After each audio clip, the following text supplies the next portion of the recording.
ভালুকা উপজেলার ৮ নং ডাকাতিয়া ইউনিয়নের পাঁচগাঁও গ্রামের প্রবীণ বিশিষ্ট সমাজসেবক আলহাজ কারি মেহের উল্লাহ ৩রা মে রবিবার আনুমানিক ৩টা ৩০ মিনিটের দিকে ময়মনসিংহ নেক্সাস হাসপাতালে ইন্তেকাল করেছেন। ইন্নালিল্লাহি ওয়া ইন্না ইলাইহি রাজিউন।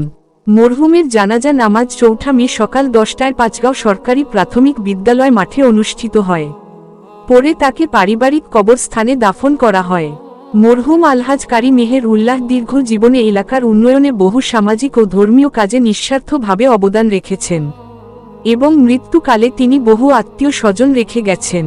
তার মৃত্যুতে স্থানীয় নেতৃবৃন্দ, জনপ্রতিনিধি, গণ্যমান্য ব্যক্তি, এলাকাবাসী, আত্মীয় স্বজন গভীর শোক প্রকাশ করেছেন এবং মরহুমের বিদেহী আত্মার মাগফিরাত কামনা করছেন।